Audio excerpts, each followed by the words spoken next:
Tonight we have a public, do you need help? Oh, you. Oh. Okay.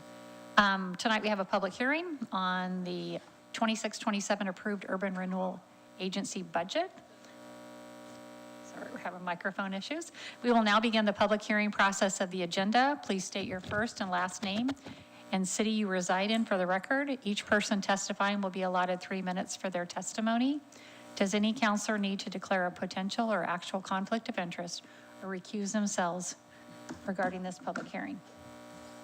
Okay, so I'd like to call on Katie Henry, Finance Director, to present information on the 26-27 Urban Renewal Agency hearing, budget hearing. We actually have no changes at all from the budget as it was presented to the Budget Committee, and as it was approved by the Budget Committee. We have no administrative changes, and we've had no additional requests. So I have nothing to present unless I'm available for questions if anyone has any. Okay. Anybody have any questions right now? Okay, so we'll start to hear a public testimony. Do we have anybody signed up? Nobody on Zoom, phone, none of the above? We have people on Zoom, but no one has signed up. Okay. Is there anybody in Civic Hall that wants to say anything? Politely. Okay. All right. So any other questions? This is your last opportunity before I close the public hearing. Okay. So that concludes our public testimony for this evening. Does the staff have anything else that they want to add? Anything else? Okay. So I'd like to close the public hearing. 6:02.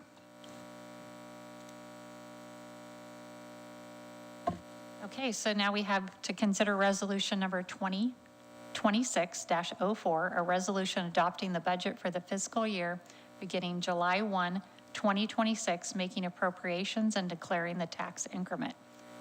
Katie Henry, I'm calling on you again. Anything? Thank you very much. So with this, we are looking to adopt the budget for the URA. Again, there are no changes since the budget that was unanimously approved at the Budget Committee meeting. I just encourage you, Mayor, if you present the motion, to read it exactly, as there is some verbiage that is specific for the taxes and the budget itself. But since there aren't any questions, I am not going to spend time going over the total budget unless anyone does have any questions. I don't see any questions, so I'm going to ask for a motion to adopt the fiscal year 2026-27 budget to make appropriations and declare the tax increment for the McMinnville Urban Renewal Plan area. Do I have a motion? So moved. Second. So I have a motion from Councilor Geary and a second from Councilor Tukalski, and to adopt the resolution number 2026-04, adopting the 26-27 budget in the amount of $3,872,810 for the fiscal year beginning July 1, 2026, to make the appropriations in the amount of $3,758,158, and to certify to the county assessor a request for the McMinnville Urban Renewal Plan area for the maximum amount of revenue that may be raised by dividing the taxes under Section 1C, Article 9 of the Oregon Constitution and the ORS Chapter 457. Any further council discussion? Claudia? Councilor Geary? Aye. Councilor Tukolski? Aye. Councilor Benner? Aye. And Council President Peralta. Yes. Resolution 2026-04 passes unanimously by a vote of 4-0. Great. Okay, so now I will need, on the next item, I need to recuse myself from the next agenda item and step down from the dais. Council Peralta will be leading the remainder of the agenda and the meeting. I'm stepping down due to owning property that is directly across the street from the property being discussed. Thank you.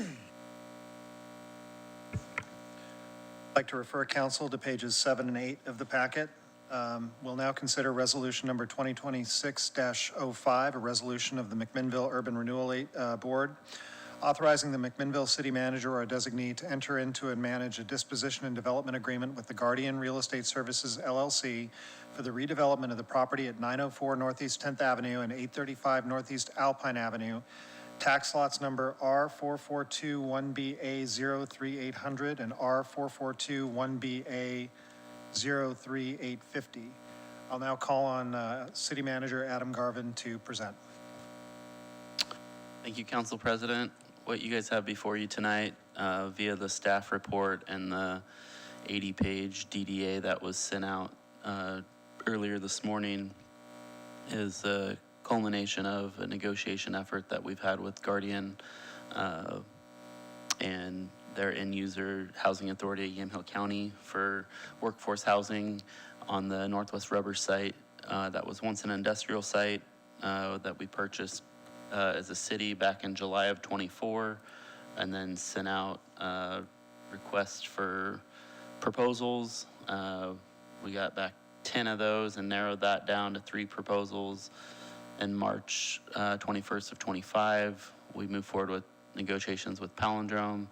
Those ended in November of '25, and then in February, the middle of February, we got a concept design from Guardian, and the negotiation team consisting of Council President Peralta, Councilor Chenoweth, initially Kelly McDonald before he had to step away, Peter Kircher from Golden Valley Brewery, Walt Gal is a citizen at large on Murac, and Director Richards and myself. And then when we got done with the term sheets through those negotiations, we then went to the DDA, and we spent the last 6 weeks negotiating that. And what you see before you tonight is a culmination of that effort. So to break that down and get those 80 pages into 6 pages, this agreement will result in a $4.7 million cash closing, which will effectively cover the purchase price and about 20 months of carrying costs. It won't cover all of our carrying costs. As far as earnest money goes, there's $125,000 that's non-refundable June 30th of '27, and then there's another $125,000 option that's non-refundable a year later. There is an additional 2 options for 2 different funding cycles at $250,000 apiece from Guardian that wouldn't be credited towards the purchase price, where the 2 $125,000 options would be. That basically offsets our carrying costs of waiting another 2 years for this project to develop. But given the uncertainty around the 2 public funding models of workforce and affordable housing, it's important that the developer has the flexibility to apply multiple times until they're successful. And so this was a compromise that we arrived at through the negotiation process. As far as STCs go, so with that closing window, it could extend out to June 30th of 2031 at the very latest. The earliest we would close, if we're successful in this initial funding cycle that's they're preparing an application for right now, we'd be closing November, December of '27. So somewhere between November, December of '27 and June 30th of 2031 is where your closing window is. SDCs are transportation exempt, wastewater exempt. Parks are paid up to the amount of the permit fee waiver, which I'll get to in a second, with the remainder being paid by the city. Permit fees will be a 50, so planning, building, and engineering, 50% reduction. The reduced amount will be to pay toward Parks SDCs, and then the remainder of the Parks SDCs will be paid by the city. Those could be funded out of construction excise tax, they could be funded out of URA funds, or they could be funded out of the general fund. So we wanted to leave some flexibility there to make sure we have the ability to use the most appropriate dollars at the time. There's also a payment in lieu of taxes that will be negotiated later. Basically, that's if the rate of return exceeds X, Guardian would pay Y. That'll be negotiated in a separate agreement, but prior to closing. Right now, we're undertaking some additional environmental due diligence. That cost is being split 50-50 among the city and Guardian. We started that about a month ago with a cost of $93,000 for boring, and we're covering half of that at $46,500. Environmental cleanup, Guardian will be responsible for the first $500,000.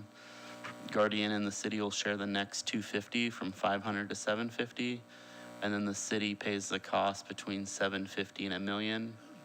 And then Guardian's responsible for anything over $1 million in an environmental remediation. So the maximum the city's on the hook for in that instance would be $375,000. Development timeline, so construction needs to start within 6 months after closing. Construction completion will be within 30 months after the environmental remediation is deemed completed. So you could be, some additional time there depending on what environmental is discovered as they embark on their construction. As far as land use approvals, Guardian needs to obtain all land use approvals prior to closing. There's 4 in there. The Northeast Gateway Design Review, the Landscape Plan Review, the Multi-Unit Design Review, and then the Traffic Impact Analysis. All 4 of those are administrative in nature. Proportional share of 10th Avenue street improvements to the Northeast Gateway District, built to local street standards. And then the tax lot 3805 that was initially proposed as commercial is going to be used as open space, and we'll have a public access open space easement over that to meet the open space requirements and overall build a better overall project for the community down there. And with that, I would entertain any questions or a motion to approve the DDA as presented. Council, do we have any questions? I'll start on that end. No? Okay. The only question I have, and this is information's in the packet, I just want to make sure it gets out into public. How many units again are they anticipating, and what's the income range for people in those units? So it's 150 to 171 units is what's been proposed, and it's 50 to 60% AMI, and that's the Portland Metro AMI, which is the region that we're in. And so for a 1-bedroom, at 50%, the income limit would be about $43,500 for income, and at 60%, it'd be a little over $52,000. If you get up to a 3 or 4-person household, you're in the $62,000 to $75,000 range. Great. Thank you. With that, I would ask for a motion to consider URA Resolution Number 2026-05.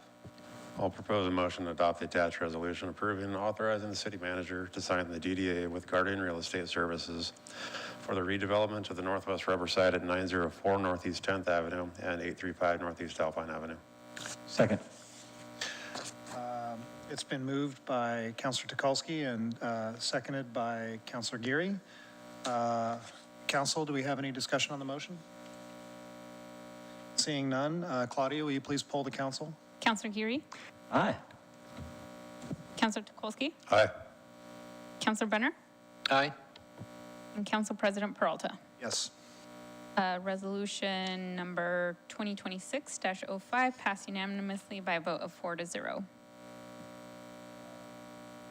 There being no further business for the McMinnville Urban Renewal Board, I will now adjourn the meeting at 6:15.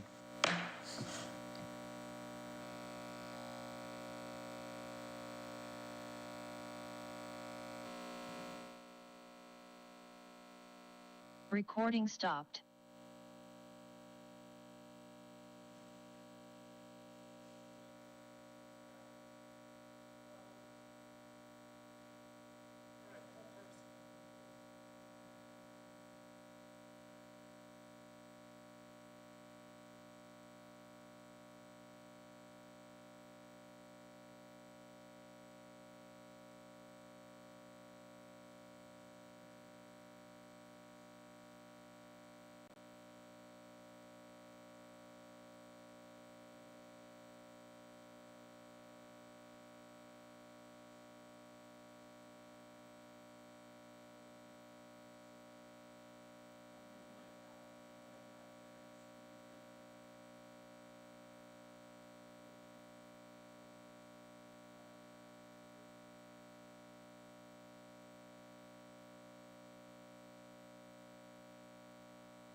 Recording in progress.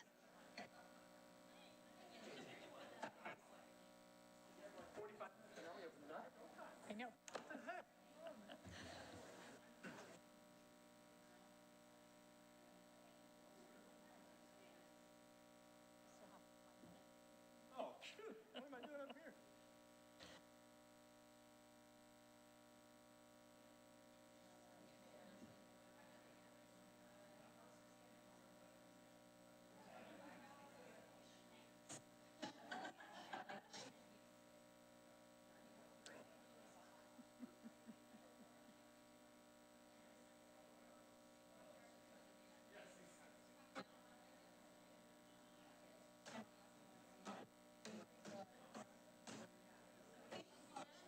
Find it?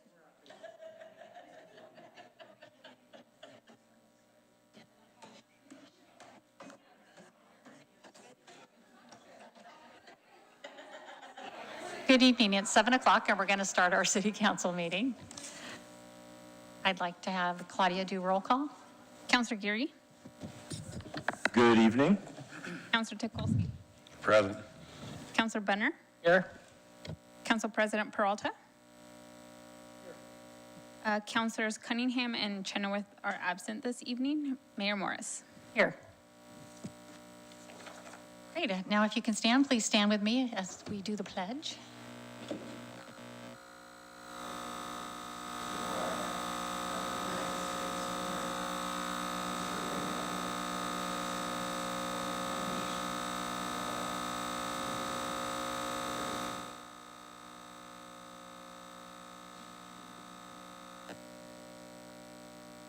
Now we're going to go to public comments. Any interested audience members are invited to provide comments, and any comment provided that requires some type of follow-up will be assigned to a staff member. Anyone may speak on any topic other than a matter in litigation, a land use decision, or that is going to be in front of the city council at a later date, or a matter scheduled for public hearing at some future date. Comments will be limited to 4 minutes per person for a total of 32 minutes. If you are on Zoom and wish to speak, please use the raise your hand feature or chat feature and send a chat to the city recorder team. You will need to provide your contact information prior to being promoted to speak. Once your turn is up, we will announce your name and unmute your mic. Please announce your name and the city you live in. For the record, Claudia, do we have anybody signed up? Yes, first we'll start with Mandy Tatum. Okay.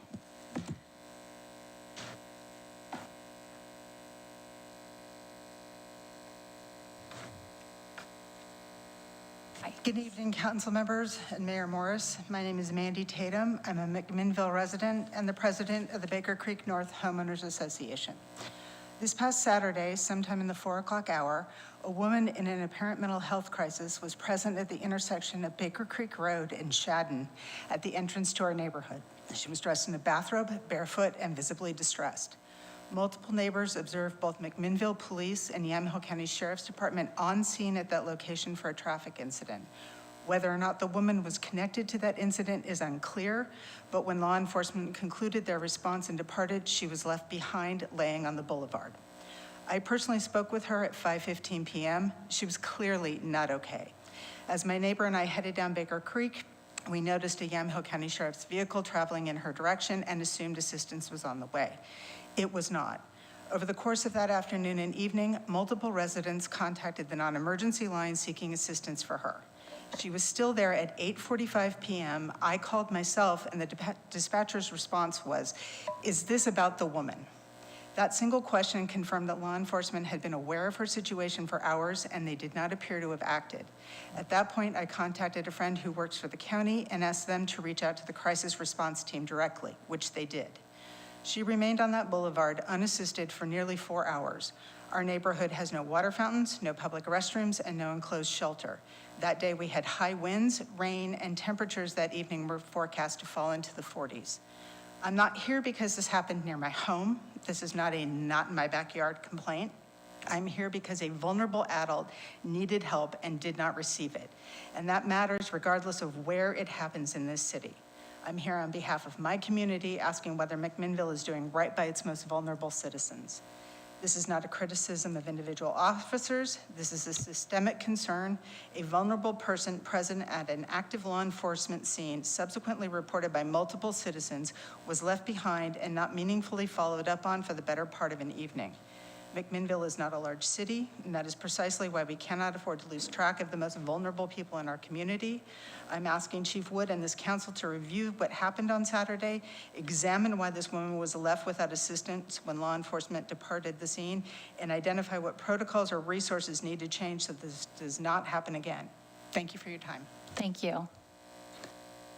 Chief Wood, can you follow up on that for me? Thank you. Next, we have Amanda Pawanka.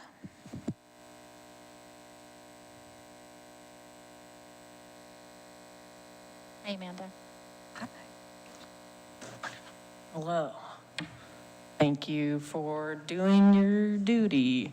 My name's Amanda Pawanka. I live in McMinnville, and I just wanted to reiterate what Maggie Smith said at last council meeting and just be like, no data centers in Yamhill County or in McMinnville, preemptively saying no to that. And then number two, this is something I've been thinking about for a long time, and I'm just like, I'm probably not gonna be at a council meeting for a long time because my Tuesdays are gonna be filled up. Anyway, 3rd Street, okay, so we're doing this whole 3rd Street project, spending a lot of time and money and energy making it awesome, which I am super on board with. But what I noticed was we took away the dine out because of the lack of parking. I talked with Emily at the Downtown Association. Like, I really wanted to know what was going on, why we were removing dine out and only doing it once a month. And it was because the retail people were losing business due to not parking. That's what she said. And so they had to, just do it once a month. That is kind of a big red flag because I know that the 3rd Street Improvement Project is taking away parking. So I'm not in any committee. This is just me as a citizen of McMinnville bringing it up. Maybe it's just something to talk about or create a solution for, I know we have a massive lack of parking in downtown McMinnville, but if we're gonna be removing even more and the businesses are actually suffering in real time from lack of parking, this is definitely something we should be talking about. And then number 3, I just want to address the grad night. I wish we could just take all of that fear and trepidation over drag queens and point it at human trafficking and leave drag queens alone. That's all I have to say. Can we just take all of that and try to end human trafficking instead of bothering drag queens? Okay, that's it. That's all I had. Thank you for your time. Thank you. Next, we have Tamsin Kramer.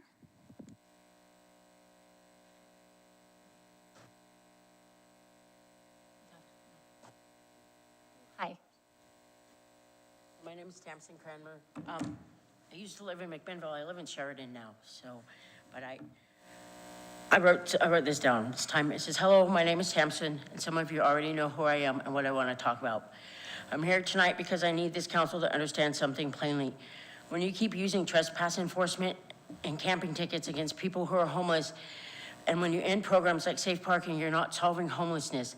You're simply making survival more dangerous, more unstable, and more expensive for the people who are already struggling. People do not stop being human beings because they do not have housing. They do not stop needing sleep, bathrooms, safety, dignity, or a place to put their things.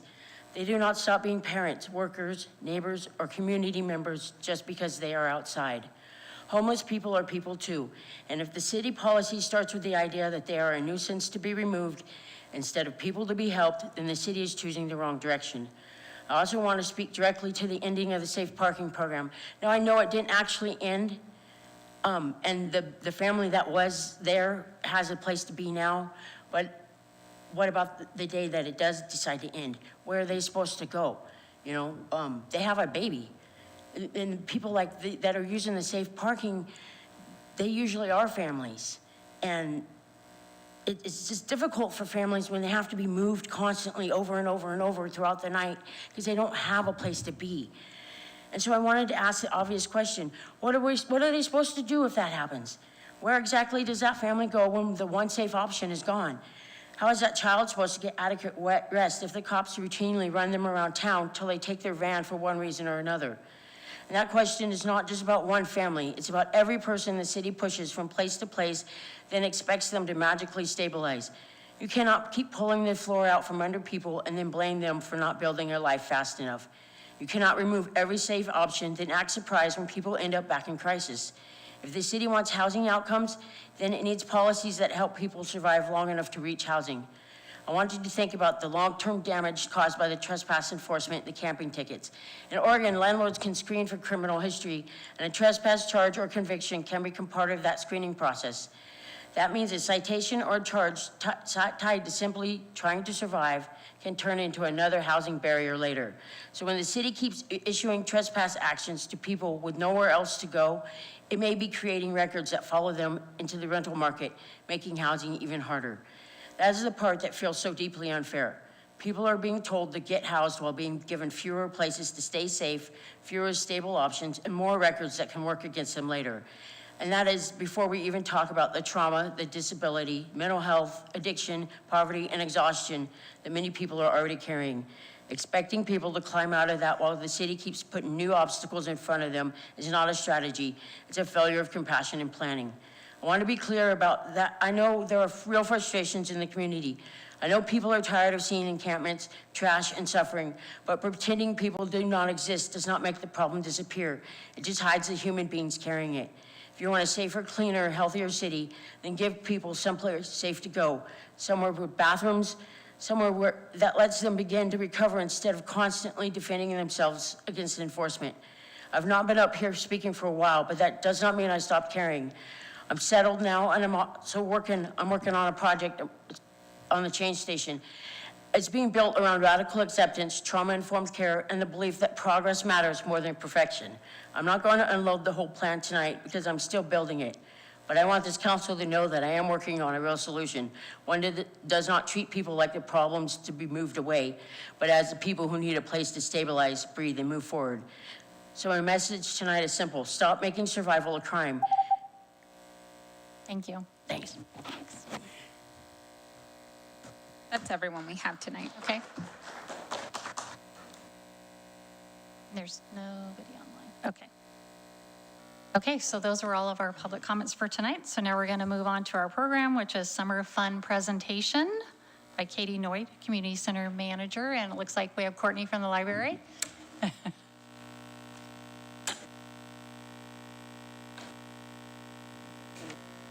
Okay, thank you.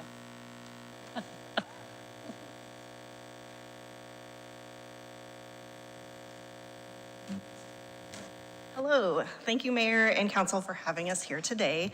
My name is Katie Noyd, and I'm with Parks and Recreation, and with me is... I'm Courtney from the library. The Summer Fun Activity Program started in the summer of 2020 with just 4 activities as a way to safely host programs outdoors and serve our community.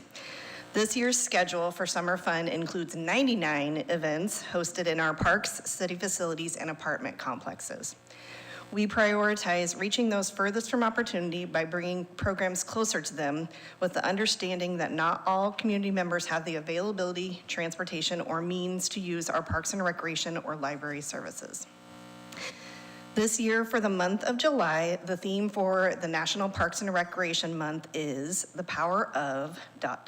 Parks and Recreation, and we will be highlighting the power of play, community, connection, and belonging all July. The library summer reading theme is Plant a Seed, Read. When we are planning for Summer Fun, our goal is to build on our sense of community through free, inclusive, mobile, and family-friendly activities for the McMinnville community. As you all know, the Summer Fun program makes our community a better place, increases quality of life, makes long-lasting connections between our staff, our community members, and our partners. So many city departments work together to make Summer Fun happen.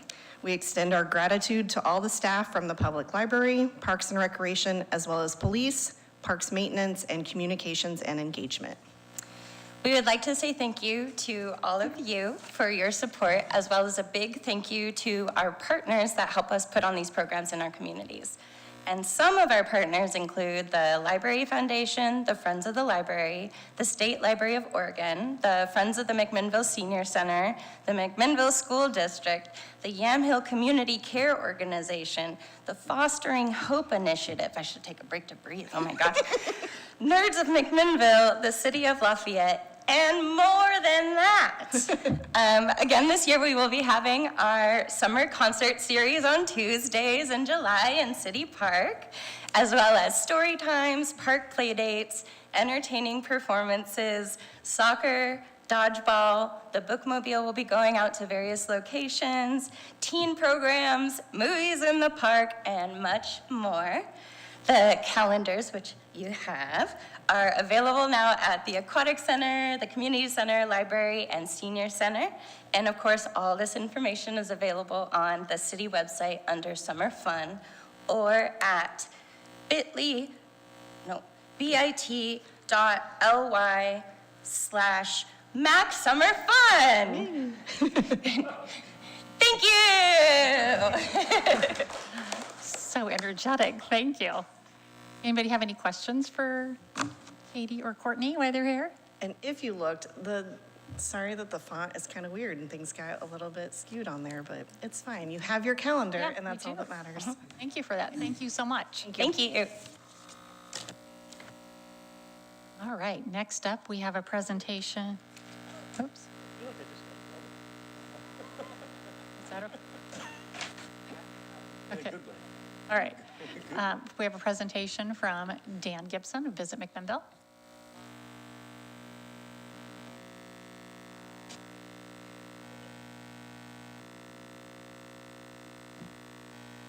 Did you ask him if he was going to be as fun? No, not possible. I did get a solid yes from my daughter about seeing Zootopia, so things are looking up already. My summer just got a little bit more fun. Council, mayor, staff, people behind me, thank you for the opportunity to talk about the work that Visit McMinnville is doing. Slide. All right. So let's start at the beginning about why any of this matters. What is the economic impact of tourism? The latest data had $51.6 million spent by visitors. Says the word spent twice. We could use a proofreader in McMinnville. That's about $15.4 million in food and beverage. That's pretty consistent within Willamette Valley and the Portland area, where food and beverage actually outperforms the hotel market. In other parts of the state, it's inverted. $14.6 million in accommodations that can be hotels or short-term rentals. About $6 million spent on arts, entertainment, and recreation, and about $5.88 million in retail sales. So, I mean, that is largely the argument, is why have this organization, why do this work? It's to have that number sustain and increase. Slide. Okay. Statewide hotel performance, it's been a strange year for everyone, probably, but tourism is having a peculiar moment with economic uncertainty and gas prices and everything. So hotel occupancy in Oregon is down 1.3% in 2026. The average daily rate for a hotel is down 1.4%. The bulk of that, the majority of the rooms in the state are in Portland. It's, the major economic hub in that way. And thus, the challenges that Portland have trickle down to us, because by and large, someone who's coming into this area is going to come through Portland. And their occupancy is down 2.8%. The downtown hotels are shouldering a lot of that. And the average daily rate is down 1.6%. Next. In the Willamette Valley, occupancy actually is slightly up, 0.4%, and the average daily rate is down 1.3%. You're having this challenge because to keep occupancy up and keep people in the rooms, people are using rate as a partial there.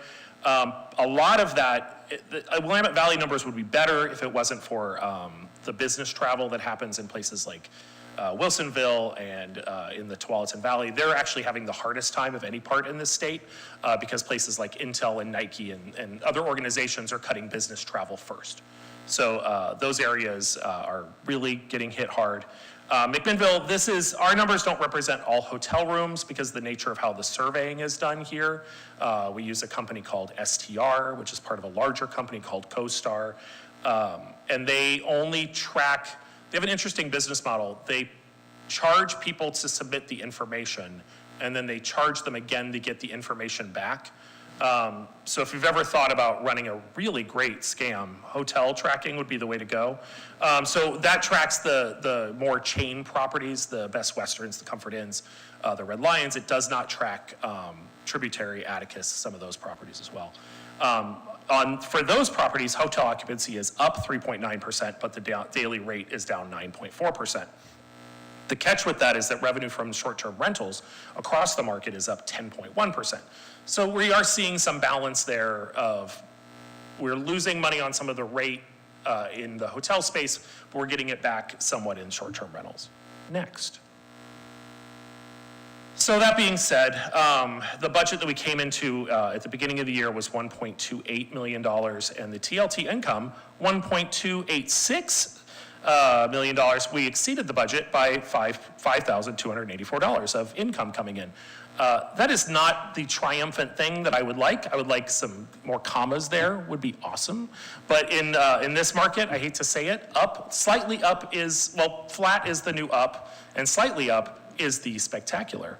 That's not just spin, however. Our data person, Steve, who does tracking for all over the state, says that in every meeting, if only just to make me feel better. But I'm happy that in a year that we projected to be possibly down, if not flat, we did make a little bit of extra money than we thought. The really great news, I think, and the thing I talk about in every single board meeting we have, is that we've used a different strategy with the checks that come in. As you may or may not know, we have 4 checks that come in from the city quarterly. They vary in amounts because they reflect the quarter backwards of tax money that came in. So by putting that money in investment funds, we've actually been able to generate a little bit more money this year, about $9,849. Actually, that does not include this month's money that came in, which puts us over $10,000 for the year. So just in a way of using the money as we have it to generate more money so that we can do better work is sort of that larger plan. Next. I went through, I spent a crisp 2 days going through every line item of our budget and everything we spent money on to figure out how much of the money up to April 2026, the May numbers just came in, how much of the overall money we spent this year was spent in McMinnville. And 60% of our entire budget was spent in the city of McMinnville. That's staff, that's rent, it's paying for hotels, for meeting planners and for journalists, it's restaurants, it's local vendors for merchandise, it's using local services as much as possible. So we really we've never tracked this number before, but I just wanted to see how much of that money we're keeping in the community itself. I'd like to see that number go up, that not all of it can, because we could go to a conference in Cleveland, which I did this year. It is impossible to pay for a hotel room in Cleveland in McMinnville, but I tried. But 78% of the money overall is spent within Oregon itself. Next. So these were our organizational goals for the year. I will try to be relatively brief and get through them, but next. First thing we wanted to do was develop an economic model to say, what are we taking the budget that we have and how much money are we turning it into? It's a relatively imprecise science, but there are standards that this industry uses. I worked with the people at Destinations International, which is the trade group for our industry, to try to come up with an economic calculator. That includes the tax generated for the city, visitor spending overall, the value of our PR work, the value of the website as a marketing tool, social media newsletter, group sales, and impact of events. We didn't have a group sales model this year. It is something that we've been working on, so that wasn't included. And impact of events, we used a pretty simple model for the events that we created, not the ones that had a day added or something like that. But using that model, every dollar in Visit McMinnville's budget generates $19 of economic impact for the city of McMinnville. That's largely within the standard of this industry. Somewhat predictably, as places have larger budgets and they have more money to spend on marketing and some of those tools and group sales, that number can be higher. But for a city of our size, it's actually pretty remarkable. Next. Speaking of group sales, We worked on starting a group sales initiative. This is going to be vastly more important as the AC Marriott comes online next year, because we will have a hotel that's large enough to have these larger events. That is not to say we don't love all our properties. They are special and beautiful, every single one of them, but having 100+ hotel rooms in one place and an event space right next to it is an opportunity to bring in the groups and things that we just aren't able to do so now, because we have to scatter them across multiple properties. So we have developed a marketing plan for that, gathered the relevant information, and designed a brochure. We'll launch that closer to when the AC Marriott at Evergreen starts taking reservations, because it'll allow us to start that work. Next.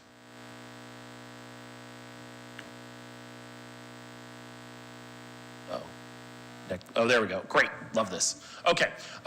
We're also launching a new website that has been the sort of white whale of this year. Lima Collins, who did incredible work for our organization, left for full-time work with us at McMinnville in January. We are currently bringing on a new person for that marketing role. Now we had Leon for a contract in the meantime. So that should be online by the end of June. It has a new listings module. It has a new community calendar. The great thing about that community calendar is that the way we purchased it, it builds one calendar for all of the events in the area by using AI to look through Facebook, Eventbrite, Ticketmaster, all the places where events generally are, and allow public input. So the one price we paid for that service, about $3,000 a year, we were able to add additional users for $500. So we added, the chamber is using the same calendar. It'll show in different ways on different systems. Ours will be more focused on tourism events. The chambers can be more focused on business events. The Downtown Association is using it as well. So it's something where we could solve multiple problems for multiple organizations at one time with one investment. I think the Arts Alliance as well is using the same calendar. So if the city needs a calendar app for your website, we can take care of that for you. Just a crisp $500. So next. We really wanted to make sure that December is a really challenging year for tourism in McMinnville because we were sort of out of the wine season and people don't travel in the same ways that they do the rest of the year. The upside was that overall hotel and short-term rental income was up. The downside was that because of the rates dropping, the revenue per available room, which is the main way we track things in this business, was down. But part of that is that the number of short-term rentals on the market had dramatically increased in December and has months since, which means that there were more quote-unquote rooms available. And so some of that income, the overall income was up, but it was spread across more like properties. So it's been sort of interesting that 100-ish new properties have been online. We've been working with Heather in planning a little bit to make sure that those are happening within the rules, which is tracking that as a little bit of a challenge. We want to make sure that short-term rentals are obeying the laws of McMinnville. Next, please. We wanted to generate $10 million in media value. We've been working with Field Day PR, who's an incredible partner for us. As of when I made this slide, we actually had 4 more articles go up, but 55 articles this fiscal year, which generated a media value of over $14 million. Stories about McMinnville appeared in publications like Travel and Leisure, Bon Appetit, Wine Enthusiast, Afar, Food and Wine, National Geographic, The Oregonian. The list it really does go on and on because there are 55. But that emphasis is trying to get McMinnville not on a regional basis in publications, but also on a national basis of saying, this is an incredible place to come. And it deserves a vastly more attention than it's getting in the national marketplace. And so we've been working on that. I think that number is just going to continue to go up. We've actually built a fair amount of momentum. I would say that in the last 3 months or so, we've been getting vastly more proactive people reaching out to us to come to the city instead of it being so much us trying to convince people to come, which is a nice turn of events. So it's much easier when you can pick the right people and tell some people no than to be out there just, working that hard on it. Next, please. wanted to create 5 additional event days. Turns out we did 15. So beat that by 3 times. So that was a solid plan. Events that we helped enhance or bring to McMinnville, AAPI Food and Wine was at Stillwater, 2 days of events that had previously been at Stoller. Wonderland Beer Fest we created from scratch with Becky from Bitter Monk. 3 days of beer events in December in downtown McMinnville. Organically Grown Wine Festival had not been in McMinnville, but brought its events into McMinnville. Wild Bunch Traditional Reimagined as well. Really, we want to give people a reason to come here. I mean, there's reasons to come here all the time, but the thing with tourism is sort of why this, why now? Like, why do I want to come to McMinnville this weekend? To some extent, we are competing with people's chores. You know, with Netflix, right? If something great is on TV, it's not as great as McMinnville. There's nothing that good on TV. But it's, you know, you have to build people a reason to say, oh, you know what? Wonderland Beer Fest, that sounds like fun. We should go. So it has been effective. You can see that when those events happen, hotel rates and occupancy both increase. So it's a effective strategy that doesn't have really, truly significant costs. Next, please. This was just me bragging, but Lois Cho of the AAPI Food and Wine Festival went on and on about how great McMinnville is on her LinkedIn, and people listen to Lois because she's smart. So I got tagged in it even. So, all right, moving on. Next slide, please. Social media engagement. Ashley on our team has done a truly spectacular job, and giving her the tools that she needs and the resources to do that work has been incredibly successful. Our overall Facebook and Instagram engagement is up 58.6% year over year. The overall Facebook and Instagram views are up 103%. I just wanted to compare how many people are engaging with each of our posts as compared to other places that are in our comp set. Bend is not particularly in a way because they have 3 people doing social media and we have 1, but they have about 466 engagements per post on those platforms. We outrank Paso Robles, Walla Walla, Tualatin Valley, Taste Newburgh, and Hood River, some of which have multiple people doing those roles by double. So the content that we're getting out there, people are reacting to. It's not super surprising when people react to posts, the algorithm shows it to more people, we get more exposure for McMinnville. Next, please. Audience growth rate, the industry, tourism industry as a whole has seen people leaving these platforms at about a rate of 6%. Our followers went up 14%. The industry has a engagement rate of about 1% per post. Ours is 7.95. This one post that Ashley did that compared McMinnville to Stars Hollow from Gilmore Girls had nearly 8,000 engagements. So people were clicking on it, they were sharing it, they were commenting on it. It was remarkable, and that was Ashley was like, I put that up. I was like, where did that come from? What, like, did you get that from somewhere else? She's like, no, I just thought it'd be cool and I did it. And there you go. So Ashley's great. So that's really the point of that part. Next, please. Community engagement, you know, this work doesn't work if we're not making the place around us better as well. We funded a downtown cleanup position in cooperation with MV Advancements and the MDA. We contributed funding to the lighting of the holiday tree, the Evergreen skating event, the Community Day of Service, and as you know from previous meetings, the bicycles for the downtown police presence. We provide meeting space, several is actually kind of an underestimate. I counted the other day, it's 13 nonprofits that meet in our boardroom. And we also provide space for Zero Waste McMinnville and our staff, mostly Lisa. Lisa's on 1,000 boards, I think. So we try to be active in these places as well. Next, please. So I think I probably buried the lead a bit here, but let's talk about the TLT split, huh? Let's get into that. HB 4148, which was passed by the legislature and signed by the governor, allows for a 50-50 split between the city and the DMO starting, now-ish. The good news, more hotel rooms are coming online in 2027. 118 rooms at the AC, 17 rooms at the Paquette, and I think 4 or 5 rooms at Hoff's Homestead. The catch is we have these rooms. We don't want to have those rooms pull away from our existing occupancy and drop the rate. We have to do work to make that happen. Occupancy level is good, but it can be better. We should be working on that all the time. Next slide, please. We've had really great conversations with City Manager Garvin, who's been nothing but spectacular to working with us. Big fan, not just because he's over there.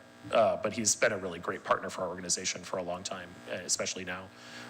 We believe the most balanced approach would be to stagger that change in percentage by calendar year. Our proposal today is that the remainder of 2026, the calendar year, not the fiscal year, would continue to be a 70-30 split. We have programs that are in process. We've got, we really do need to work hard to make sure that the AC and the Paquette are filled. The real danger is when you add 130 plus rooms is that the properties that we already have, the Atticus tributary, ones that are more in that comp set, the air short-term rentals as well, will suffer in that process. In 2027, in the calendar year, we're proposing a 60-40 split. The occupancy of those hotels and the additional revenue should begin to keep the rate to income thing, I'm not good at math, balanced out. And then in 2028, going forward, a 50-50 split. With a flat projected tax revenue, assuming that it is, I wish I were better at projections. It is almost impossible to say what's going to happen in tourism in the next month, year, but projecting a flat tax per revenue in the next fiscal year, approximately $70,000, $70,587 would go back to the city budget over what would be projected was 70-30 split. And in the 27-28 fiscal year, that would be $300,000. I don't want to even, I'm just hoping to be around in 28-29. So we'll get to that later. Next slide, please. How does this affect the Visit McMinnville budget? Glad you asked.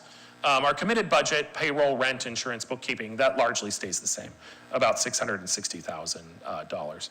We haven't added any staffers. When I came here last year, we'd made some cuts, getting us down to 4. We're staying at 4. That's a system that works for us right now. Reductions would be a little bit to development, a little bit to event sponsorship. We can be tighter and make. It turns out we've built a fair amount of momentum on the event sponsorship side, so that will need less attention, I think, in the long term, and a little bit in community engagement. We're not talking about really massive changes here. That's hopefully also offset by the investment income, but I don't want to be predictive about the investment income because things change. I don't know how any of that's going to work. That is, the assumption is that additional revenue in the 27-28 fiscal year will functionally even out that budget. Next slide, please. Oh yeah, okay, there you go, that's it.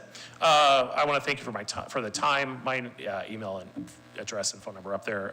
Lisa Macy Baker has been nice enough to join us, and a number of members of our board. Ashley could not be here today, but we are really thankful for our partnership with the city. I believe, I have become, this is coming up on my 2-year anniversary, about 1 year and 3 quarters. I am more convinced than ever that this city is on the precipice of really some incredible action in the tourism and hospitality space. I see it happening. I see it happening in real time. And we're getting better at the work we do. We're getting our staff in line. We're getting in front of the right people. We're working on the state level to work better with Travel Oregon and our regional partners.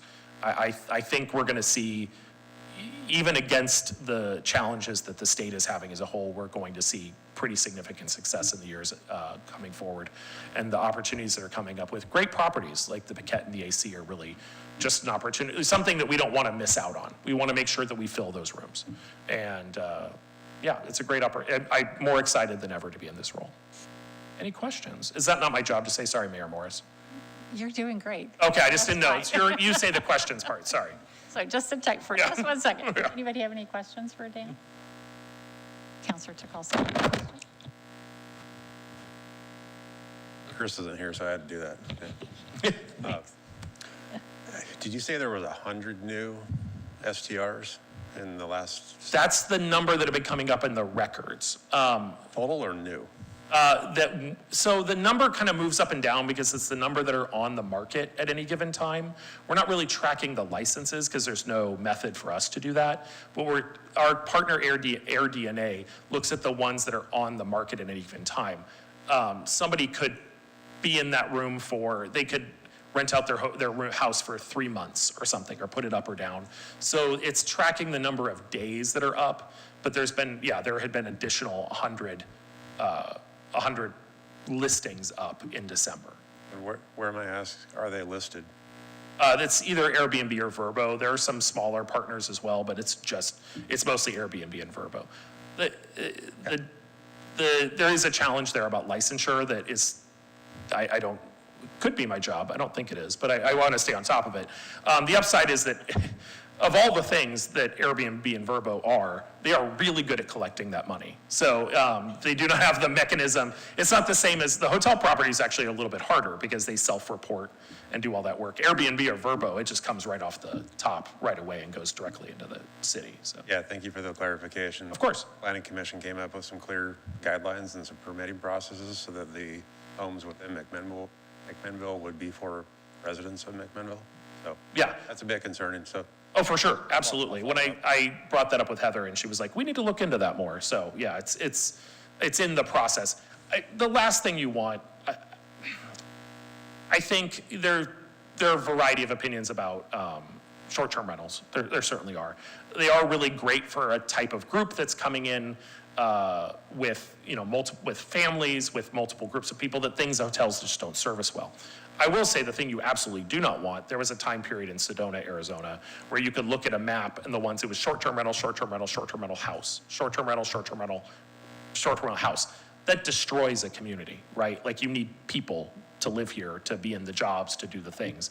So yeah, a balance of that. And I know there are existing rules on the books, but I'm happy to be a part of any of those conversations. Thank you. I love our hotels. I mean, they're doing great. So we just want to get them in those. Any other questions?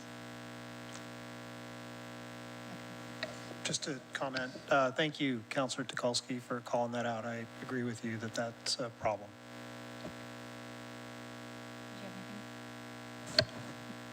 Good job. It's been great having Councilman Geary on in our room as well. liaison? Yeah, as our liaison, he asks great questions and creates a great dialogue between us and the city. I think we endeavor to be in those rooms as much as possible in those conversations, but to have Councilman Geary in that room, and often Adam as well, City Manager Garvin in the room as well is really valuable to us. I just want to say thank you to you, and I enjoy in a lot of meetings with you. Yes. So I enjoy your positivity and also just your thought process on how to get those 15 extra things happening for McMinnville, and just the transition that has been happening at Visit McMinnville over the last few years. So thank you for that. And I also appreciate, I know Adam and I have talked multiple times about the TLT, so you and I have as well. And I like the fact that we're working together to get to that, not just taking it away like some cities are able to do or choose to do. Right. I appreciate We're all that in as this well. together. I think with that legislative pass, it would be irresponsible as not to make a change, right? It would be unconscionable to be like, well, guess what? We got it and we're holding it. I mean, it's not really an option anywhere. I'm not in a power of much negotiation there, but nonetheless, it's an interesting time with those new rooms coming on board. We do want to fill them. They're in the city. Sure. It's in our best interest across the board for us to generate more revenue, but also generate more taxes. That's the point of all of it in the end of the day, is to serve this community. So. Right. Well, we thank you for that. Yeah, I appreciate it. Councilor Geary has Yeah, just on the, as we look at that TLT crossover adjustment and the potential 70,000 and the potential 300,000 as the road goes, given that it's still paid by the TLT funds, I think that money should still, in essence, work towards that end goal of making a more better experience for those people when they come, and sort of reinvesting in that cycle, and would really like to see those monies be directed to things like parks maintenance or parks development, after first knocking out a downtown bathroom project. But I think putting money in dedicated into those things would be a really good way that the city can help sustainably operate and do it in a way that still benefits and recognizes where that money's coming from, so it still could be mutually beneficial. I think the best of these partnerships, there are things that are easier for us to take on with our staff and so, to some extent with the way we're able to pay for things. Those partnerships should continue, right? Mm-hmm. I mean, an truly ADA accessible bathroom in our downtown area is necessary isn't even the word, right? It's distinctly important for us to get that work done. And it benefits both the tourism economy and locals as well, right? So, I mean, I think projects like that, projects like the having the police have an extra opportunity for security during events, these are positive things, right? Mm-hmm. And they benefit everyone. So, there are organizations, it's funny because I go to a lot of conferences and they're like, listen, I don't go to a lot of conferences, I went to 2. But at those conferences, they're always like, we've got to, you guys got to get with your chamber and your downtown association, your city. We got to, it's the era of like a tourism organization going on its own is over. And I'm like, when did that start? Like it's impossible to not do this work in community. And if you're not doing it that way to find outcomes that work for everyone, I'm not sure the point, right? Like it doesn't exist in a vacuum. And so having those conversations with people on the dais here and people in the staff, today we were talking about how we can improve the Wi-Fi for the vendors at the farmer's market, right? It's like, this is something that we can figure out a solution to together that works for everyone. So that's the best part of the job, to be honest. Well, we thank you for all of that. Yeah, I appreciate it. Good presentation. Thank you. Thanks for the opportunity. Yep. Mayor, I do want to state for the record that Councilor Chenoweth has joined us online. Oh, great, thank you. And Mayor, before you move on, just wanted some direction if you guys are on board with the calendar year percentage changes that Dan lined out, so I could bring a resolution back to you at the next meeting. I absolutely am. Anybody else have any qualms over it? Oh, yeah. Oh, just a minute. Dan might. Changed my mind. No, the current contract, just as a note, does say it expires. It's void once the TLT changes by the legislature in any form. So we will have to work out a new contract. If we can codify that drop down in the contract itself, that would be beneficial. I love talking to you guys every year. I'm happy to do the reports, but having that plan worked in, I know the council can change and things can change. So having long-term planning is a benefit to us. Absolutely, for us too. So, yep, it sounds like, and I don't see any hand from Councilor Chenoweth, so. Okay, thank you. Yep. Okay, so now we're going to move on. We have a public hearing on our fiscal year 2026-27 proposed use of state revenue sharing. It's on page 40 to 42 of your packet. We will now begin the public hearing process of the agenda. Please state your first and last name and city you reside for the record. Each person testifying will be allotted 3 minutes for their testimony. Does any counselor need to declare a potential or actual conflict of interest or recuse themselves regarding this public hearing? Okay, I'd like to call on Katie Henry, Finance Director, to give a presentation on the topic. Thank you very much, Mayor. This first public hearing that we are doing is on the proposed uses of state revenue sharing.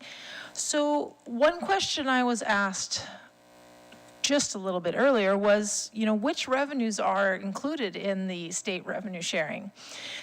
So just so everyone is aware, these include the liquor revenues, so liquor taxes, marijuana taxes, there's some state fuel taxes, and then there are also some just general income taxes that are split out across all of the various cities. So that's what's contained in these state shared revenues. So it's a portion that the state passes on to us. And then for the uses for this year, what we have proposed is to use these state shared revenues towards the deferred maintenance projects that we have been putting back, and we have $1 million in the current proposed budget, and we would like to use this money towards those projects. The accounting for it doesn't change much because we've put those projects in the general fund. So the state shared revenues would go into the general fund, and these projects would then come out of the general fund.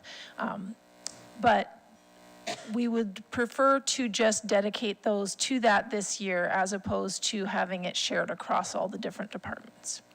Okay, thank you. Does any counselor have any questions of staff at this time? Nope. Okay, so now we'll start the public hearing, public testimony. We'll start with anybody that signed up in advance. Do we have anybody signed up? And nobody on Zoom, phone? None that have signed up. Okay. Do we have anybody in the Civic Hall that wants to speak? Okay.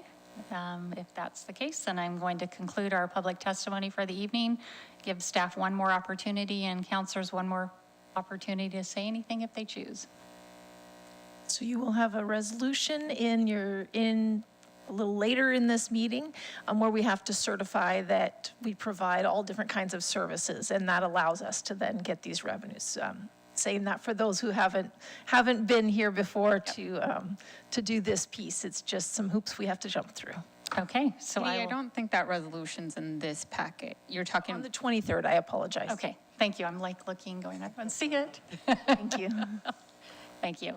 Okay, so I will now close the public hearing, 7:49 for that hearing. And now we're having a public hearing on the fiscal year 2026-27 approved city budget. It's pages 43 and 49 of your packet, counselors. We'll now begin the public hearing process of the agenda. Please state your first and last name, city you reside for the record. Each person testifying will be allotted 3 minutes for their testimony. Does any counselor need to declare a potential or actual conflict of interest or accuse themselves regarding this public hearing? I'd like to again call on Finance Director Katie Henry. So for the public, I wanted to provide changes that were made during the Budget Committee meetings between the proposed budget and the approved budget. These are in your packet on page, starting on page 46. But I wanted to detail out the main changes.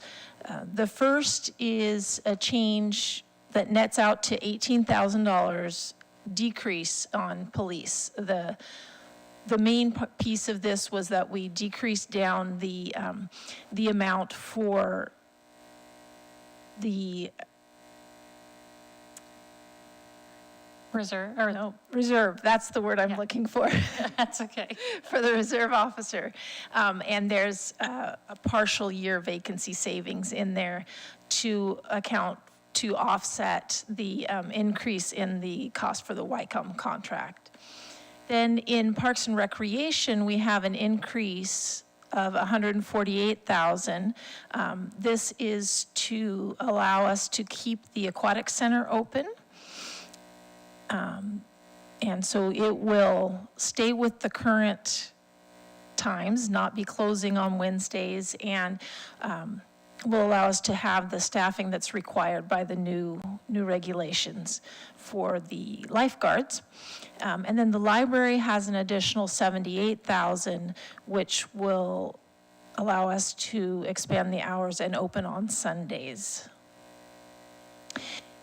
The adjustments to any other funds besides the general fund are just emergency communications fund, which is the other side of that piece, the adjustment to police, which has to do with the YCOM increase that was not anticipated. And that did pass at a meeting today, so that has been officially set. That increase will happen.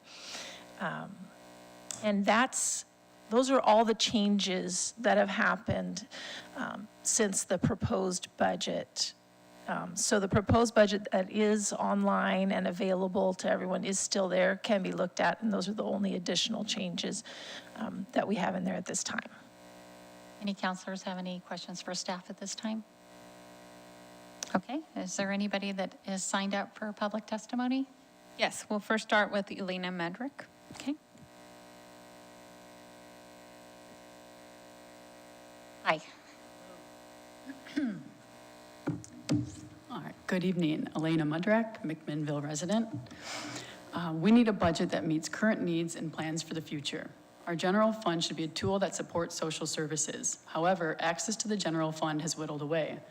Many departments mention the critical support that outside funding provides, but relying on outside funding requires more time pursuing those funds, removes public input from spending, and is unpredictable.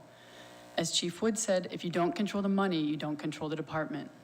We are facing dire questions now for our future. What will we do when our revenues do not meet our expenses? The initial proposed budget suggested setting money aside for this looming discrepancy. Without any other plan for this shortfall, the committee reduced that cushion. Another question concerns the support that the opioid fund and the county provide the city. We know those services are essential and the funding is not eternal. We need to consider how to pick up the slack before we need to, not just spending money because it's there. I appreciate the work done to chip away at the deferred maintenance bill and support the library and aquatic center. After all, early childhood engagement is directly related to lower rates of criminality. Overall, though, I worry about the disbursement and trajectory of the general fund and hope the council considers broader departmental support in years to come. This year, the city will begin the TSP update. We've been waiting for improvements to 99 since at least, pedestrian improvements to 99 since at least the Bike Walk 99 survey in 2022. At council direction, this work was postponed. With gas prices above $5 a gallon and YCT service cuts, the city's progress is past due. Forcing the CDD to outsource its funding denies our city resilience, increases costs, and cuts productivity. Planning, street tree funds, and GIS analyses address real current problems and need priority funding. By denying the unmet needs request for the CDD, plus the lack of funds for the emergency management coordinator, we are building future quagmires. Violence is unacceptable. Some more words from Chief Wood in the News Register. Yet MPD budgeted for $31,000 in ammo, a 50% increase from last year. State data shows that the arrest rate for known crimes in MAC is 58%. Since arrest rates or other measures of efficacy weren't presented, the department should have faced more questions from the committee. The Budget Committee was too willing to send 38% of our general fund to the MPD. MPD budget shows a lot of spending without clear results. Over the past two budgets, MPD will have spent over $660,000 on new vehicles. Fuel is budgeted for $90,000. MPD has a bias for large SUVs. Could smaller, cheaper, fuel-efficient vehicles make more sense for a city that is financially stressed? Can the new mountain bikes offset any vehicular maintenance, washing, fuel, or purchasing costs? MPD will spend $20,000 on a drone program for the coming year, another $20,000 on K-9 units, without clear results for either. In fact, there's no evidence that K-9 units keep people safer or reduce crime. There's also nearly $200,000 on services from a company called Axon, one of many other price tags without justification or scrutiny. Thank you. That's everyone that's pre-signed up. All right, is there nobody on the phone? Chris? Nobody else? Okay. Any additional questions for staff, or does the council have anything before I close the public hearing? Okay, I will close the public hearing, 7:55. Next is our consent agenda, which is on pages 50 to 73 of your packet. Does any councilor request to have anything removed from the consent agenda? Okay. Do I have a motion to approve the consent agenda? I so motion. Second. So I have a motion from Councilor Tukalski and a second from Councilor Geary. Any further discussion at this time? Nope. Claudia? Counselor Geary, Aye. Counselor Tukolsky, Aye. Counselor Chenoweth, Aye. Counselor Benner, Abstain? Council President Peralta. Yes. And the consent agenda has passed unanimously by a vote of 4 ayes and 1 abstention. Perfect, thank you. Now we're going to move on to another public hearing, or a resolution, excuse me, and I need to recuse myself from the next agenda item and step down from the dais due to owning property across the street from the topic, and President Peralta will be leading the agenda, and I will be back.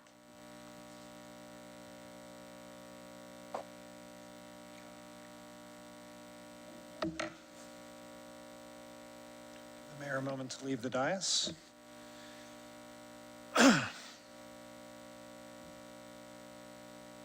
Okay, we will now consider Resolution 2026-38, a resolution of the McMinnville City Council authorizing the McMinnville City Manager or a designee to enter into and manage a disposition and development agreement with Guardian Real Estate Services, LLC, for the redevelopment of the property at 904 Northeast 10th Avenue and 835 Northeast Alpine Avenue, tax lots R4421BA03800 and R4421BA03850.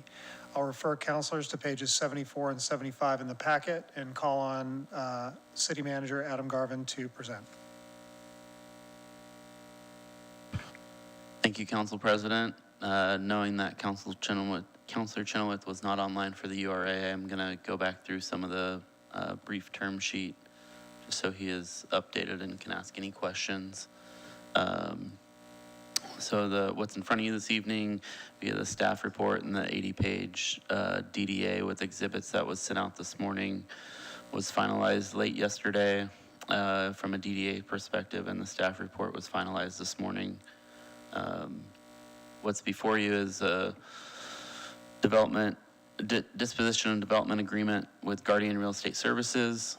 They are the second developer that we've engaged in negotiations from when we initially acquired the purchase of the property in October of 23.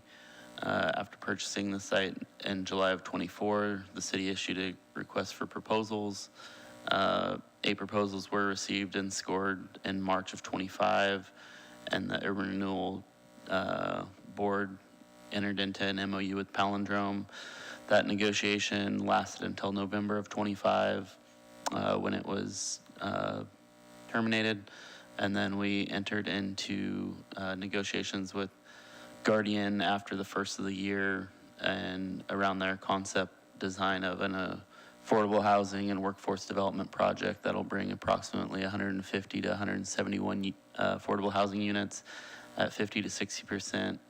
The AMI, area median income, related to the Portland metro area, which is the area that we fall in here in McMinnville. The initial concept design had some commercial space in there tied to the small lot that borders Alpine, also known as tax lot 3805. That is now going to be open space to meet the open space requirements of the site. And then we'll have a public access and open space easement for the public to use that, as well as the residents of this development. As far as the terms and purchase price, it'll be $4.7 million all cash closing, except the paid earlier earnest money. The earnest money would be $125 initially. That's non-refundable after June 30th of 2027. If they haven't effected closing by 6/30 of 28, a second non-refundable deposit of $125,000 would extend the closing by a year. Both of those deposits are applicable to the purchase price. And then there's 2 additional options at $250,000 each that aren't applicable to the purchase price. So in summary, the soonest we would close on this property would be November or December of 27, and the latest we would close on this property via the DDA would be June 30th of 2031. But those 2 additional funding cycles, Guardian would pay the full carrying cost of the $250,000 to get those 2 extensions to run those 2 extra cycles, not knowing when the federal and state funding would come through, the LIFT funds, and the other funds that they have for public funding. They wanted to make sure that they had a runway there, and at the same time, we wanted to make sure that there was a stopgap, and also that the urban renewal wasn't carrying all those costs through all those different funding cycles if they're needed. Landing on this DDA this evening will allow them to make application in this current funding cycle, which closes in July. SDCs, transportation, wastewater are both exempt. Parks will be paid up to the amount of the permit fee waiver, with the remainder to be paid by the city. Permit fees of planning, building, and engineering is a 50% reduction. The reduced amount to be paid towards the parks SDCs. It's construction excise tax exempt. There's also language in here for a payment in lieu of taxes, a pilot. That'll be negotiated at a later date, but prior to closing. And that's basically the summary of if the rate of return on this project for Guardian is X, then they would pay Y in taxes, in a payment in lieu of taxes. Environmental due diligence, we're currently underway on that, so we could meet this application deadline. Knowing the trajectory of the DDA, I executed that with Ben from Guardian. And so we started some additional environmental due diligence about a month ago. That's at a cost of $93,000 for some boring, and the city's share of that is 50% at $46,500. Environmental cleanup, once we get going on this project, Guardian will be responsible for the first $500,000. Guardian and the city will share the next $250,000, 50-50. So from 500 to 750, we're going to split that cost. And then anything between 750 and $1 million, the city will pay the full cost of. Anything over $1 million, Guardian will be responsible for at 100%. That brings our total environmental cleanup cost at a cap of $375,000 as proposed in the DDA. The development timeline, construction will start within 6 months after closing. Construction completion will be within 30 months after the environmental remediation is completed. We will get all of our cash as talked about at closing. We also have a personal guarantee from the president of Guardian, Thomas Brennicky, to ensure that the construction is finished and we don't get an 80% project and then it doesn't get finished for whatever reason. Via NDA, our outside counsel, Kerry Conley, negotiation team member, Walt Gall, and myself reviewed financials and are very satisfied with what we saw around that personal guarantee. After the construction project is completed, that personal guarantee goes away. The remainder of the 10-year agreement and the performance of it as an affordable housing project, our interests are protected by the state and federal funding and their 50 to 60-year covenants that those funds put on this project. Land use approvals, the Northeast Gateway Design Review, the Landscape Plan Review, the Multi-Unit Design Review, the Traffic Impact Analysis, all need to be approved prior to closing, and all 4 of those are administrative in nature. Off-site public improvements, their proportional share of 10th Avenue street improvements to the Northeast Gateway District local street standards, they'll be on the hook for those as well. There's a number of different exhibits in the 80-page DDA that you guys saw. In short, this $4.7 million will cover the $4.3 million purchase price in full, as well as cover about 20 months of carrying costs. The interest payments that aren't covered by this agreement, I would remind council and members of the community that this is a loan from our wastewater fund, and so that it is an interest payment from the urban renewal, but it's not going to a large corporation or a bank. It's offsetting some of our upcoming capital needs in our wastewater system. And with that, I would entertain any questions. Any questions from the floor or from Councilor Chenoweth online? Hearing none, oh, did I miss? Oh, Chris just came on. Yes, sorry, Sal. I'm sorry, Council President. Pardon my appearance. I am in my car, stepped out from a meeting to make sure I could be a part to this specific item on the agenda. I had a few comments I'd like to make, if I might. Don't have any questions. The first comment I'd like to make is a big thank you to Walt Gall, Kelly McDonald, and Peter Kirchner for the work that they've done. We could not have gotten to where we're at without them. And I am grateful for the yeoman's work that was done to get us to this point. So I just wanted to share that. I also wanted to say, there's no such thing as you get everything you want in a deal. I am really happy with where we're at with this deal. I am, I think the point that City Manager Garvin just made, I think needs to be drilled home, that all of the interest payments are money that's actually going to be reutilized by our city. So those interest payments are not lost money. It's revenue going to a different location. that will be used to help infrastructure costs we all know we're getting ready to face. I think it's also important to note that this company has, Guardian has worked very well with us. I'm very happy with all of what they have brought forward.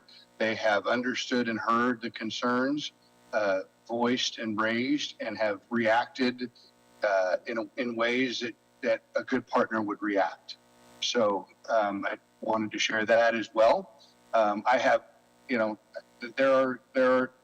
I'm ecstatic that we're getting 4.7 million price for this.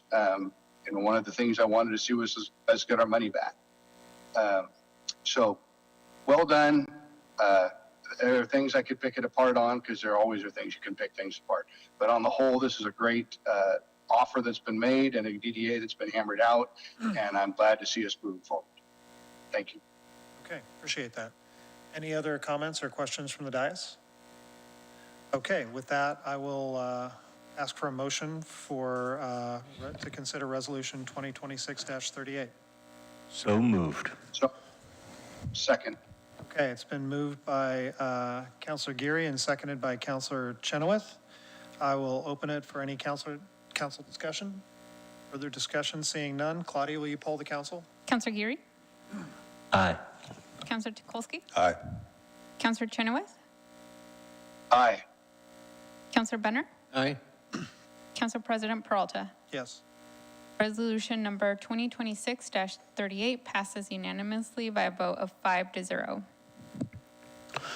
While the mayor's coming back up, I just wanted to publicly on the record thank the Guardian team, Ben, Levi, Michael, their legal counsel, Zoe, the outside legal counsel we brought in for this DDA, Carrie Conley from Local Government Law Group, and then our negotiation team of Kelly, Walt, Councilor Chenoweth, and Council President Peralta, and Director Richards for all their work on this. We as a city have been meeting every Friday, and then every other Friday we met with Guardian. For the last 3 weeks, it's pretty much been all hands on deck between Walt, Carrie, myself, Zoe, and Ben to get this done, clearing our schedules, moving meetings around. But it was important to not lose this funding cycle for LIFT funds and not extend this another year. And so we all lean into the opportunity, and we appreciate your guys' unanimous support this evening. And thank you as well. Yeah, thank you. Thank you. You did a great job. All right, so now we're going to go to advice and information items, reports from councilors and committees. And I am going to start with Jenny. Do you have anything from the library or still Park and Rec? I think you heard it. Yeah, I think we did Katie too. and But Courtney, come to our summer fun events. yes, awesome. Thank you. Chief Wood? I believe City Manager Garvin mentioned earlier that the YCOM Executive Board met actually a few hours ago today. The budget was adopted for the coming fiscal year. The numbers were, as Director Henry reported back, and what we discussed during the budget hearings this year. The only other bit of news from the YCOM meeting is that the sheriff and Patty Sowers, YCOM director, announced that they had begun having conversations with Chief Kosmicki and Newburgh Police Department about a potential merger of those two dispatching centers.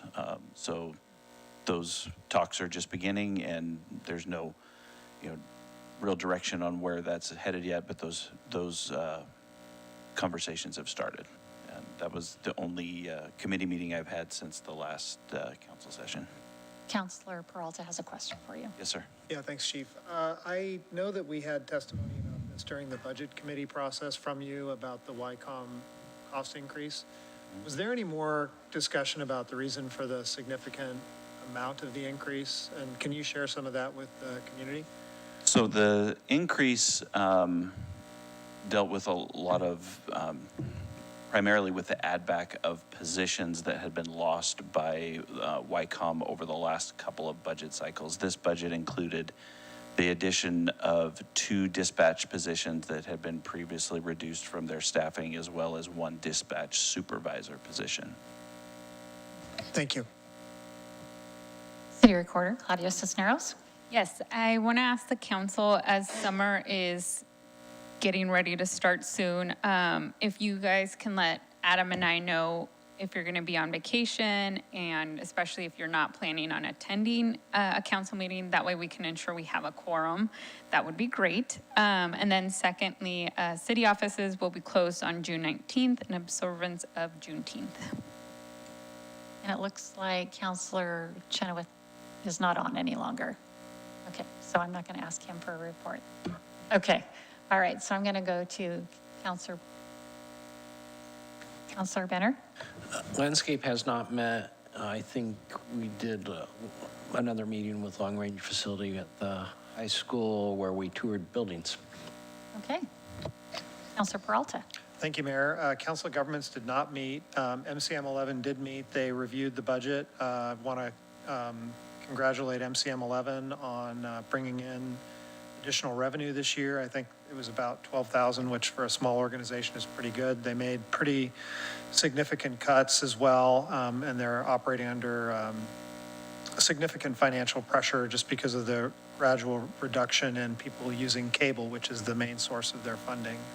But they're bringing on new board members this year, and their service level is significantly expanded. I think they have 31 people regularly coming in to do video production right now.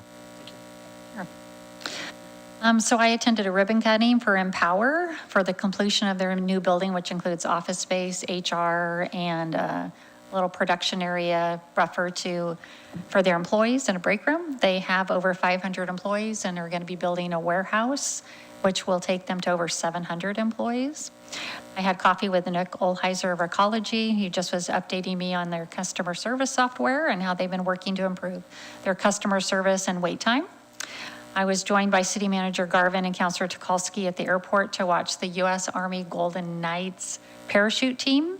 We were able to actually get up in the plane to be able to watch them jump out of the plane, and then City Manager Garvin and I went over and watched another team land. So that was a pretty cool day. I attended McMinnville High School Scholarship Night.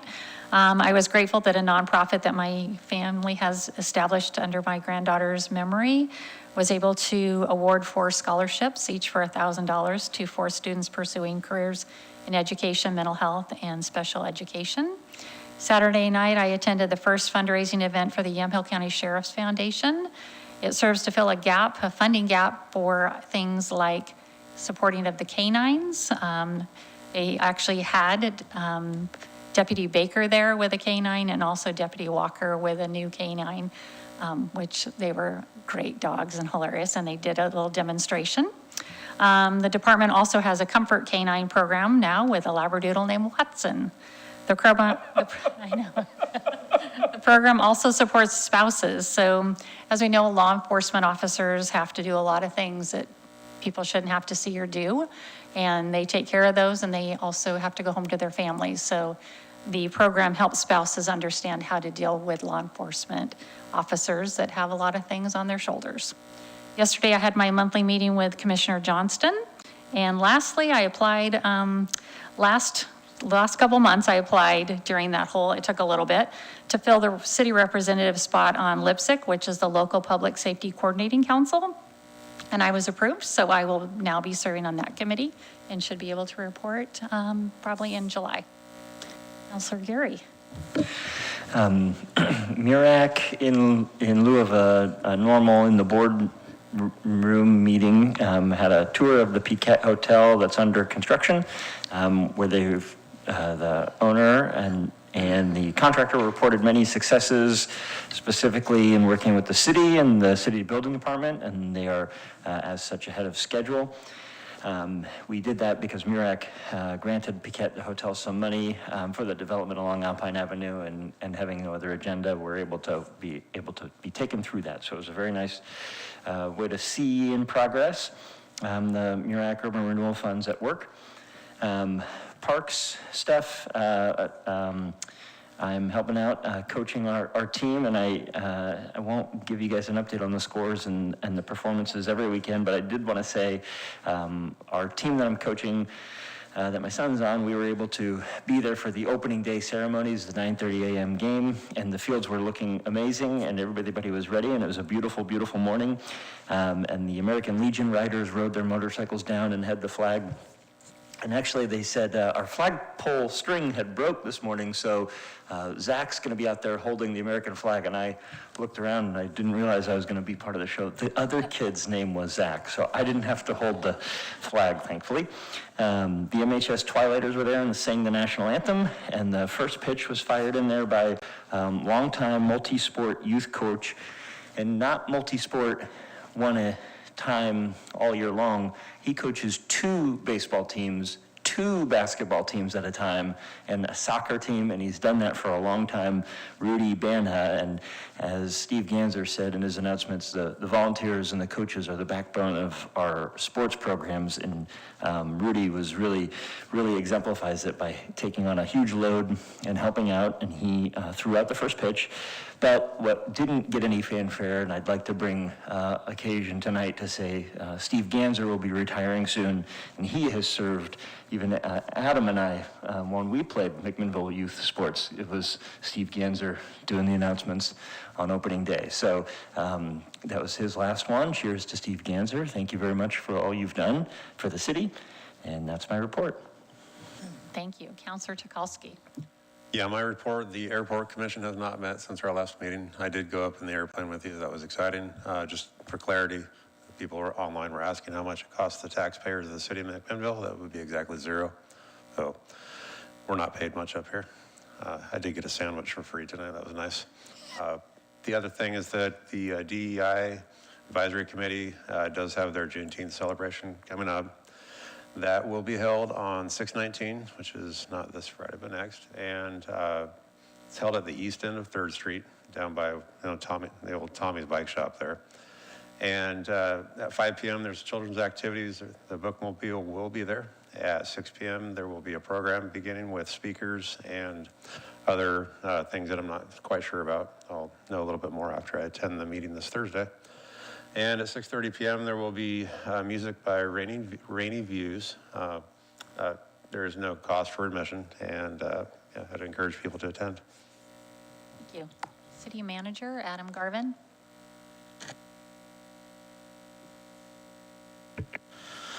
Thank you, Mayor.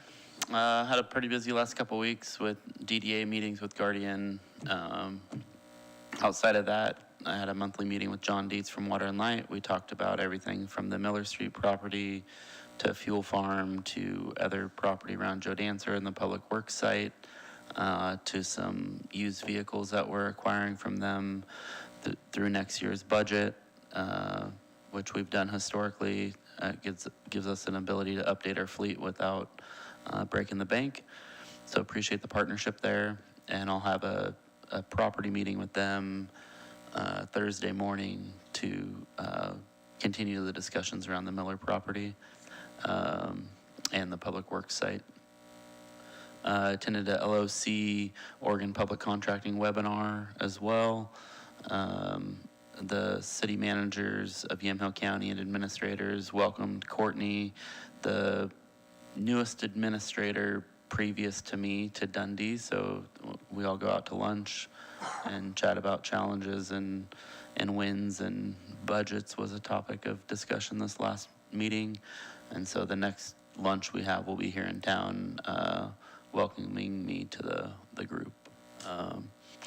I had a CPR bond prep meeting with Director Henry and bond counsel between now and our last council meeting. Also met with OPSIS and Pence around the CPR building design. We were able to shrink the footprint on that and make it more compact, which creates some economies in scale and building. At the 6/23 work session, we'll present that product. Right now we're targeting a CMU build on the wet side of the facility and a pre-engineered metal building on the dry side to keep costs down. Also looking at some mass timber options as well. But real excited about what that group has produced over the last 4 months. and I think you guys will be impressed with the product as well. Had a monthly meeting with Fire Chief Godfrey around McMinnville Fire District and city collaboration, everything from emergency management to other things they can support us with. Also attended monthly lunch with the ET team the first Thursday of the month. We like to grab lunch together and talk about things non-city and just get to know each other. So that was nice. And then Monday had a monthly meeting with Linfield, which was Mark, the president, Joseph Hunter, the vice president, and then Mike. And we talked a lot about parks SDCs and going to continue that conversation. And then probably the most exciting thing was our Park and Rec director interview process. I had my one-on-ones with the 2 finalists 2 Fridays ago. 2 Mondays ago, we extended an offer to the finalist, and she accepted later that afternoon. So she's currently in backgrounds for that, and we'll make a public announcement of who that finalist is at the 6/23 meeting, pending everything goes well, which I fully expect it to. She wants to personally notify her team, and so we want to respect the confidentiality of that process. And then her first day is slated to be Monday, July 27th at this time. But very, very impressed with the 86 applicants, the 40 that Director Hedges pushed towards me, the 14 that we moved to virtual interviews, the 3 finalists that came for the panels, and then our 2 finalists. Either one would have been a great fit for McMinnville. So it was a hard choice, but happy with where we're at. Thank you. Finance Director Katie Henry, do you have anything else for tonight? Just a quick update on where we're at as we approach the audit. So auditors will be here next week for the interim audit. And since this is their first time with us, or first time in many years, since we've switched auditors, they will be doing more in-depth setting up of things and understanding the city. So they may have more questions for some of you than they have in the past. So they'll be asking questions about any concerns about fraud. They'll be asking questions about what do you look at in city council meetings, things like that. So I just want you to be aware that you may get contacted by the auditors at any point in time. It may go through Adam, it may come through me, or it may come directly from them. Sometimes they set these up directly so that it's independent, so that they make sure they get your opinions on things. So just so you know, they will be here Wednesday and Thursday next week with us on site in finance for our first stab at the fiscal year 26 audit. Great. Thank you. Okay, that's all we have for tonight, so I'm going to close the, look and see what time it is. 8:26, adjourned.